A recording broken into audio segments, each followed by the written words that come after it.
راوصل الله دې مونږ ټول نصیب وګرځي. نو عزیزانو پیغمبر علیہ السلام ته زید پلار سوی اے د الله حبیبا زد بچی سودا در سر کوما ما ته بچی راکا تو عام ارز اخړلې شو ورته وی اے د خدای بندا خپکیګما زید ستا بچی دی زید ستا بچی دی زیتا نمانی کو منا خو زما یو خبر اورا پیسیم ځان سره سنبال کا دا اختیار بستا بچی زید تور کما چې تا سره تلل غواړي به در نه هیڅ نه غواړم بچی دې په اوښ کې نه ځان سره بوزا. والسلام صحابه هغه خلق دیرونو رب العالمین ورته انعام کې څه فرمایي یغفر لکم بخنه بوکم تاسو لرا ستاسی دو گناهونو ویدخلکم او داخل بکم تاسو جنات داسی جنتا تجری من تحتها الانهار چی بهیگی بلاند داغینا نهرونا استاد مکان ذکر اللہ ومساکن طیبتا فی جنات عدن ربوی زید اسیدو دوی پاکیزو مزیدار که جنات عدن شنو خپل دا جنت یو نوم دی ورضوان من الله بل ذکر الله فرمایل دوی د پارا رضامندی زمونږ دا اکبر دانو به ډیر لوی نعمت دی بل ذکر الله دا سی فرمایل ورضوان من الله اکبر. رب العالمین دا اغی انسانانو متعلق فرمایل کم انسانانو چې الله سره د زړونو سودا کړي وا د زړونو سودا یې وکړه کامیاب شو فلاح ته ورسېدل دی په زړه ځمکه باندې په خدای قسم دی خلقو غوښتل مونږ ته راشئ په مونږه حکومت وکئ یا خو هغه خلقو چې چا په کلي کې نه پرېښودل ځکه چې پیغمبر علیه الصلاة والسلام د اسلام اعلان وکړو د دعوت الی الله خبرې ته خلق را بلل نو چا ویل دا لیونی دی چا ویل دا ساحر دی چا ویل دا کاذب دی چې کله پیغمبر علیه الصلاة والسلام خبره د دعوت او د الوهیت د ربوبیت لا خلقو ته ښکاره شوې نه وه نو ټولو ورسره مالونه کېښودل او بیا ورته لارې نیولې چې کله د دې خبرې اظهار وکړو چې قولو لا اله الا الله تفلحو کامیاب بشئ دا کلمه وی کامیاب بشئ. صحابه کرامو کلمه اولوستا صحابه کرامو د نبی علیہ السلام اتباع اختیار کړه نبی ته نه الله داسې کسان جوړ کړل چې دغه مقام ته ورسېدل په خدای قسم دی مانن د حضرت زید رضی الله عنه واقعه لیدله او دا یو مرګري راته وینام کړی وه چې مولوي صاحب تاسې د ارچا واقعات بیان کړل خود زید ابن حارثه رضی الله تعالی عنه دغه حالات زندگی مو بیان نکړه دام لگا بیان کړي ما خو بیان کړی مو غالبا د زید رضی الله عنه خو به هر حال د هر چا یو ورزو تمناوي دا یو قلبي مینه ده خدای دې زم په زړونو کې د صحابه سره مینه پیدا کړي ځکه چې دا د دروغ قصې دا څه فایده نه کوي.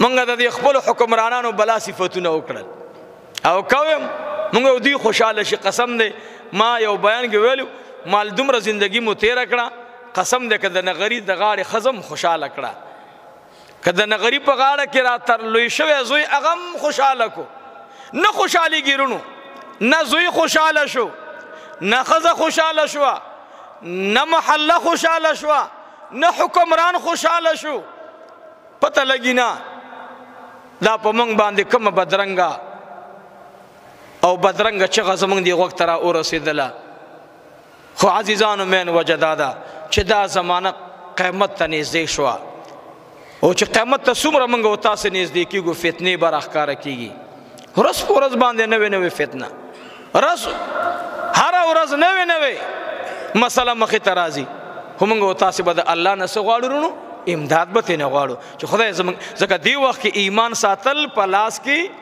سکروټې اچول دي ګرانه ده ډېره.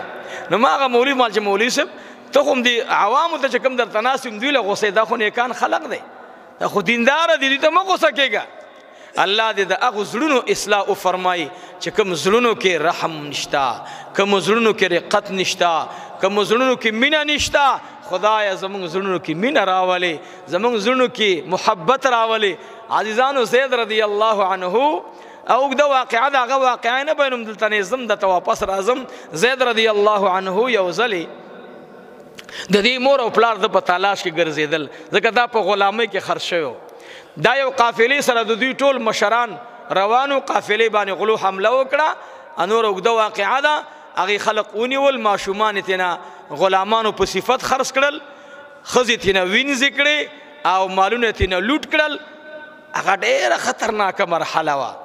نو زید رضی الله عنه د عکاس میلې ته هلته را ورسېدلو. دې سره څو هلکان نورم هغه خر شو. خو دې چې کله مکې مکرمې ته راغی نو د دې د خاندان بیبي خدیجة الکبرا رضی الله تعالی عنها د هغې ته خبر راغی چې ستاسې خاندان ته غلامان راغلي. بیبي خدیجه لاړه، کسان ماشومان ولاړ دي د 8 کالو، د 9 کالو، د 9 کالو، د 10 کالو ماشومان قطار ولاړ دي. خدیجه دی خوا ګوري، خدیجه دی خوا ګوري، بیبي خدیجه دی خوا ګوري. بیا د دې ځای نه نظر شروع کی، داسې بیا نظر واچي، بیا نظر داسې راواچي. 3 ځلې نظر وګرځولو. څو ځلې؟ بیبي خدیجه رضی الله تعالی عنها تمی د خاندان مشروعی څوک خوښې، څوک ځان له غلام اخلي، تا ته په قیامت در کومنا. بیبي خدیجه لاس کی خود په زید رضی الله تعالی عنہ باندې ورته وی دغه ماشوم ما تراکا. بعض علماء داسن فرمایلی وی زید رضی اللہ تعالی عنہ میں ولی بیبی خدیجہ خکل کرلو، ولی زیدتا پدری نظر باندی نظر ورباسی ورتوی دغرا تراکا. عزیزانو عظیم نکتد ہو رہی. زید رضی اللہ تعالی عنہ بارک بے تپوس کی گی، اے خدیجہ ولی تا پا زید باندی لاس کی خود لو. نور لکانم غلامانو کنا ورتوی سرنگ چی زلیخا یوسف علیہ السلام پا خوب کی لی دلیو. داغی سوچ اغا سوچ دے، ما چکم کسبانی لاس کی خود لو.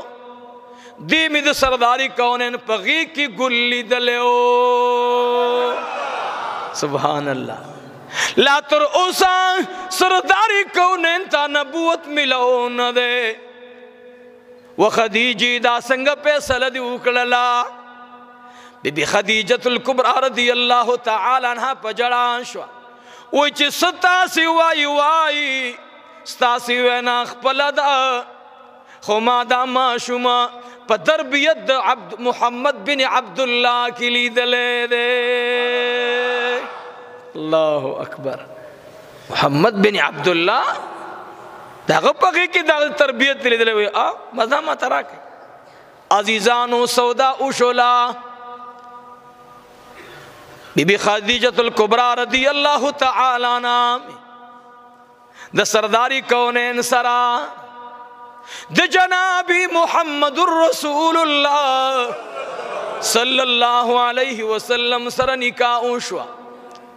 دلتا بدا خبر کو عزیزانو میں اس کی زمان روانہ دا ذرائشت دینا، خط لکل کتابت نشتا، موبیل نشتا، نور زرعی نشتا. مور علت د زید پریشانا، پلار د زید پریشانا، کابتر د اغا پریشانا. پیغمبر علیہ السلام تا اللہ رب العالمین تحفہ کی بی بی خدیجی ولدا زما د خوانا تا تا ما در ابخل غلام آغی وقت کے بخل نن وقت کے یو چاہتا لوی مال ورکول دی. پیغمبر علیہ السلام خوشحال شو. خدیجی ستا دغا ہدیاو ما تا قبول دا. پیغمبر علیہ السلام سر زید رضی اللہ عنہ ژوند تیرولو. وخت او زمانه راغله، څه خلق راغلل د زید د کلي نه او بیت الله شریف نه تاوېدل، چې وی قتل سیو معشوم دی ښکلی مزیدار، یو بل ته ویل لکه دا زید نه دی، دا هغه زید نه دی چې کوم ورک شوی دی، دا خو موږ ته هماغه زید ښکاري. زید رضی الله عنه ورته ویل ته پلانکې ماما نه یې، ته پلانکې کاکا نه یې؟ هغه ویل بچیه موږ یو، ته خو ورک شوی وې، تا پسې خو مور او پلار ګرځي، ته خو یو قبیلې والا نیولی وې. هغې ورته ویلې آو زه ژوندی یم او چې لاړئ زما مور او پلار ته سلام وای. هغوی لاړل، کلي ته ورسېدل.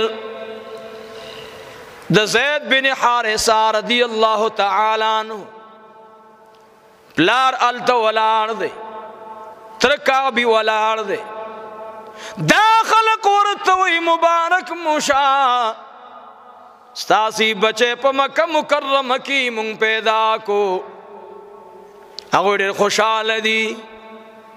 ورته وایي دا راته ووایه چې زمونږ بچی چا سره غلام دی، د چا سرپرستی کې دی؟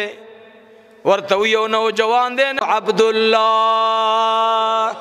ټول وایي صلی الله علیه وسلم. دا د محمد ابن عبدالله.